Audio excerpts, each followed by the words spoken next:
Algumas pessoas me indagaram qual a visão que eu tenho a respeito do retorno do Lula ao poder e também as manifestações que ocorreram neste último domingo.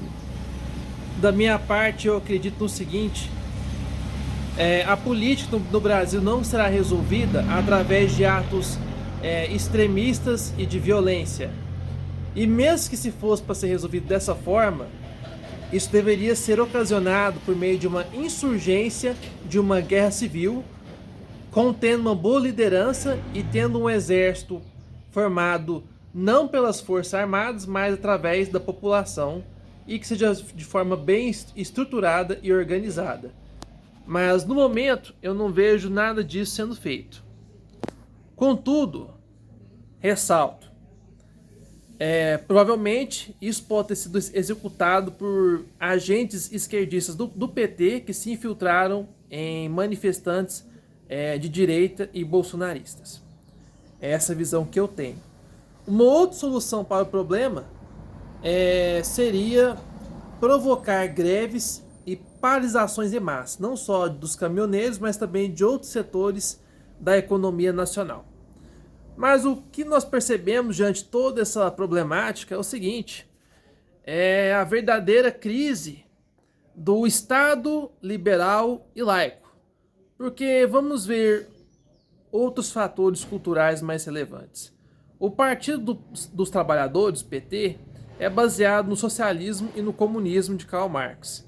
Se nós vivêssemos de fato em uma monarquia católica, que é o sistema político e econômico que eu defendo, veja bem, um antigo doutrinador e sacerdote da igreja, bispo Dom Costa, ele diz abertamente que o erro do liberalismo social foi o de remover o clero, a igreja, a religião e a Bíblia de toda manifestação social, política e econômica que compõe o sustentáculo da sociedade. Ou seja, foi um grande erro, um gravíssimo erro, remover a antiga união que existia entre a igreja e o Estado.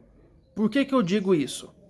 Eu não afirmo a visão dos tradicionalistas que fazem parte da ação orleanista. Na verdade, eu tenho uma visão contrária a deles. Por quê? Eu respeito a liberdade de crença com base no princípio do livre-arbítrio e também com base no princípio da tolerância. Ou seja, praticantes de religiões evangélicas, protestantes, umbandistas, muçulmanos e judeus possuem o direito e a liberdade de praticar o seu culto, desde que não violem a liberdade também do próximo, não provoquem conspirações políticas ou atos de terrorismo contra a segurança nacional, certo? Essa visão que eu tenho, que é diferente de certos tradicionalistas que buscam acabar com as liberdades individuais, gerando uma espécie de coletivismo religioso. Na verdade, essa visão não tenho, porque a minha é pautada no Concílio do Vaticano II. Sim, no Concílio do Vaticano II, que foi votado por diversos bispos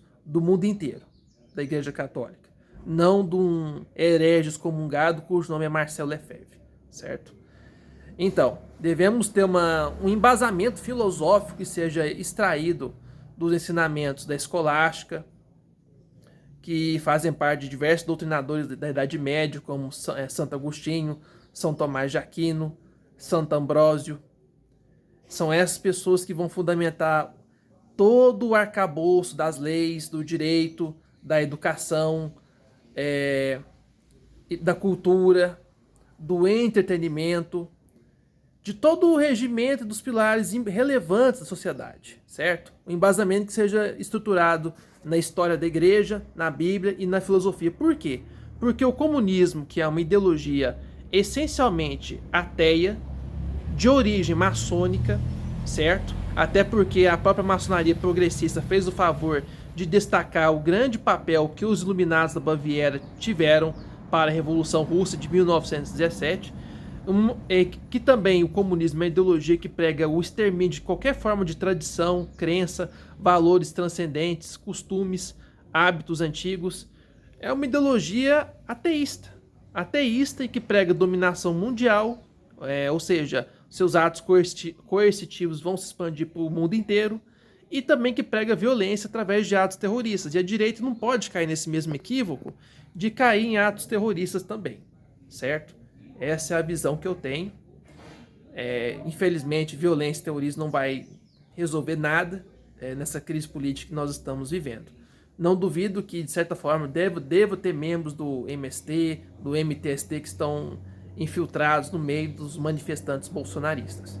Mas se de fato nós vivêssemos em um estado civil em que houvesse uma união entre o governo e a religião, ou seja, a Igreja Católica, uma ideologia nefasta, assassina, ateísta e terrorista como o comunismo, marxista, científico, ou seja, pseudocientífico, que é ciência de merda nenhuma, só serviu para matar um monte de gente inocente, jamais teria espaço no regime democrático de direito. Na verdade, o comunismo não prega democracia nenhuma. Isso aí é só demagogia para enganar o otário. O comunismo prega a ditadura do proletariado, que vai ser regida por um governo tecnocrático de um partido único que se estabelece e destrói todos os outros. Que nega a família, que nega os laços orgânicos da sociedade, que negam as liberdades civis mais básicas que existem, certo? Esta é a visão do que eu tenho dos acontecimentos políticos atuais.